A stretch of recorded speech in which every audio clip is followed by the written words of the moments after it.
Anna Tefrem venait du Sud-Soudan. Première de sa famille à obtenir une licence, elle portait sur ses épaules les espoirs de ses ancêtres. Avec 2 ans d'expérience en vacation, elle décida de partir en Éthiopie pour se construire une vie par elle-même. Là-bas vivait Pedro, son compagnon et ses sœurs, Mariam et Stéphanie, demi-sœurs mystérieuses aux secrets enfouis. Dès son arrivée, Anna ressentit que quelque chose dans cette maison dépassait l'ordinaire. Les murs étaient épais, la lumière des lampes tremblait comme si elle refusait de révéler ce qui se cachait derrière les ombres. Pedro était mystérieux, secret, réservé, et le courant passa rapidement entre eux. Mais ce n'était pas seulement l'attirance. Anna sentait un appel plus ancien, plus profond, quelque chose qui dépassait la logique humaine. Un soir, alors qu'elle faisait le ménage, Anna découvrit une clé étrange. Le métal était froid, noir et semblait vibrer au contact de sa peau. Intriguée, elle suivit son instinct et découvrit une porte secrète, cachée derrière un panneau en bois. La porte était faite de boudonnements anciens et gravée de symboles incompréhensibles, mais elle semblait l'attendre. Lorsqu'elle tenta de l'ouvrir, un écho de voix féminine résonna dans la pièce, une voix suppliante, empreinte de désespoir. Anna frissonna en découvrant une femme enchaînée depuis presque 1 an, affaiblie mais vivante. « Je suis Stéphanie, je ne comprends pas pourquoi je suis enfermée ici. » Anna réalisa immédiatement que cette femme était la demi-sœur de Pedro et que sa captivité était liée à un sort mystique puissant. Émue, elle décida de lui apporter de l'eau et de quoi manger, mais le danger était palpable. Les ténèbres semblaient palpiter autour de la porte, et la présence de Stéphanie dégageait une énergie étrange, presque surnaturelle. La nuit tombée, un frisson parcourut Anna. La lumière de la lune révélait des éclats rouges dans les yeux de Stéphanie, et la jeune femme comprit l'horreur. Sa demi-sœur était mi-humaine, mi-vampire. Son corps entier semblait en transformation, et la soif de sang brûlait dans ses veines. Pedro et Mariam arrivèrent alors, surpris par la scène, et tentèrent de contrôler Stéphanie, mais la puissance de la magie qui l'enchaînait résistait à tout contrôle. La nuit enveloppait la maison d'un voile noir et humide. Le vent sifflait à travers les fissures des murs, et les ombres dansaient sur le sol comme des spectres silencieux. Anna resta figée devant Stéphanie, dont les chaînes tintaient sous la tension de sa transformation. Le souffle de la demi-sœur était court, mais ses yeux brillaient d'une lueur rouge surnaturelle, hypnotique. « Anna, aide-moi. Je ne peux pas contrôler cette soif, » murmura Stéphanie, la voix tremblante mais terriblement intense. Anna sentit un frisson parcourir son échine. La peur se mêlait à une fascination inexplicable. L'odeur du sang qui s'échappait de Stéphanie éveillait en elle quelque chose qu'elle ne comprenait pas encore. Elle tenta de la rassurer, mais la puissance de la magie qui l'avait enchaînée dépassait toute compréhension humaine. Chaque chaîne semblait imbibée d'une énergie noire, un sort ancestral scellant son corps et son âme. La pleine lune monta dans le ciel, illuminant la pièce de sa lumière pâle et argentée. Stéphanie gémit et se débattit, la soif de sang consumant son esprit. Elle se jeta sur Anna, mais la jeune femme réussit à l'éloigner juste à temps. Le combat de volonté entre la vampire et celle qui était encore humaine dura plusieurs minutes, ponctué de cris et d'éclats de métal. Pedro et Mariam, paniqués mais fascinés, observaient la scène. Pedro tenta de convaincre Stéphanie de se calmer, tandis que Mariam cherchait à renforcer le sort pour la maintenir enchaînée.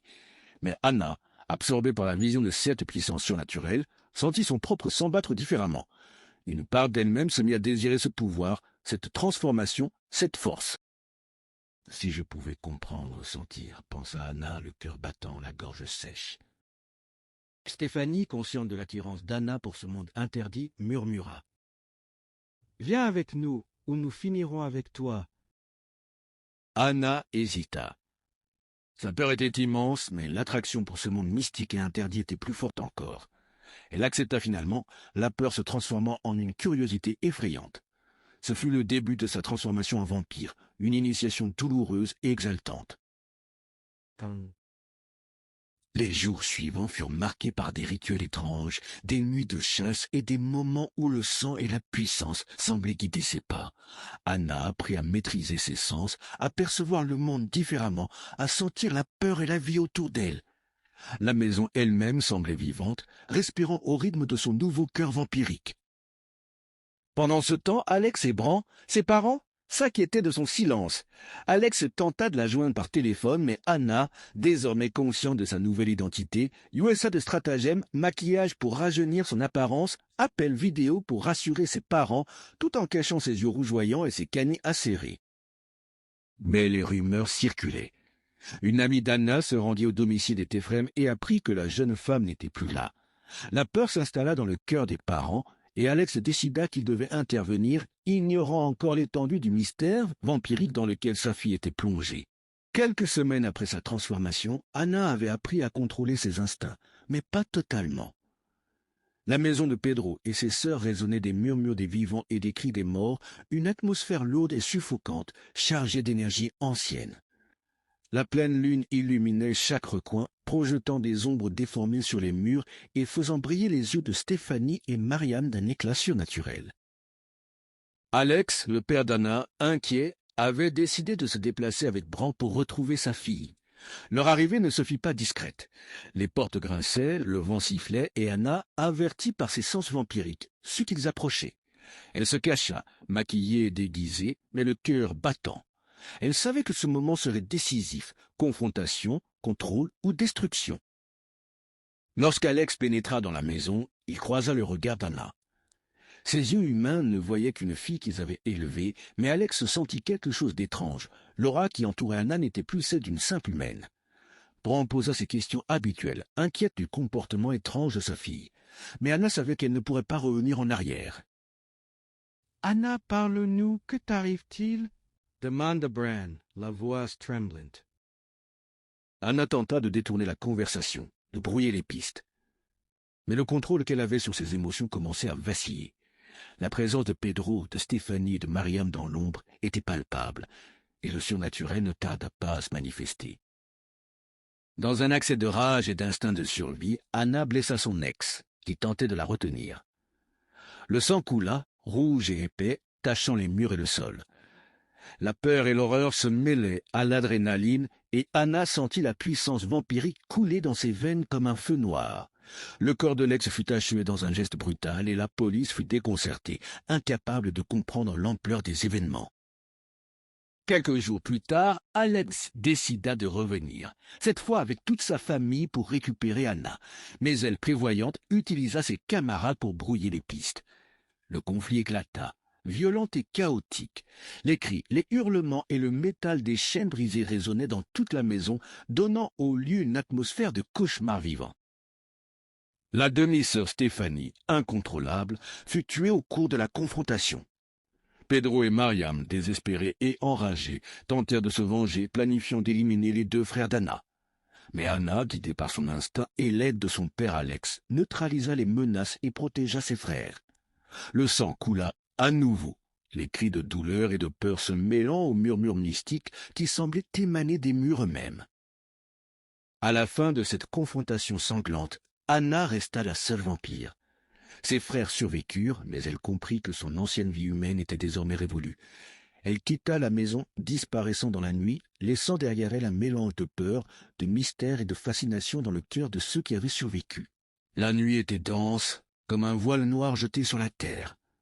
Anna avançait à pas silencieux, chaque mouvement précis et fluide, ses sens surdéveloppés percevant le moindre souffle de vent, la moindre vibration sur le sol. La pleine lune illuminait la savane éthiopienne et le village endormi, mais Anna n'était plus humaine. Son cœur battait avec une force nouvelle, régulée par le rythme du sang et du pouvoir.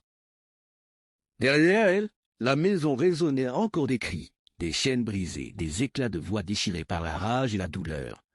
Pedro et Mariam avaient été neutralisés, Stéphanie était morte et ses deux frères, seuls rescapés, avaient été protégés. Anna marchait désormais dans un monde où la peur, le mystère et la puissance se mêlaient intimement. Chaque pas qu'elle faisait semblait marquer le sol d'un symbole invisible, et les ombres la suivaient, se tordant et se mêlant à sa silhouette. Les anciens rituels scellés dans la maison de Pedro semblaient avoir laissé des traces, des murmures à peine audibles, des lumières vacillantes, et une sensation constante qu'elle n'était jamais seule. La magie des Dobrek et des Téphrem se mélangeait, créant autour d'Anna un halo de puissance terrifiante et fascinante. Elle se remémorait ses premiers moments de transformation. La peur, la fascination, le goût du sang, la force surhumaine, la soif inextinguible. Elle sourit intérieurement, consciente de la puissance qu'elle détenait désormais. La fuite n'était pas seulement physique, c'était une fuite du monde humain, des règles, des limites, vers un univers où l'obscurité était sa seule alliée. Les villages sur sa route dormaient, ignorant la silhouette qui glissait silencieusement parmi eux. Les créatures de la nuit semblaient l'accueillir, se faufilant autour d'elle, comme si elle reconnaissait son autorité. Anna savait que bientôt, elle deviendrait légende, une vampire seule, mystérieuse, imprévisible. Même son père Alex et sa mère Bran ne pouvaient plus la rattraper. Pourtant, une partie d'elle restait humaine, la mémoire de ses parents, de ses frères, de ce monde qu'elle avait quitté. Mais cette humanité ne faisait plus qu'un avec le mystique.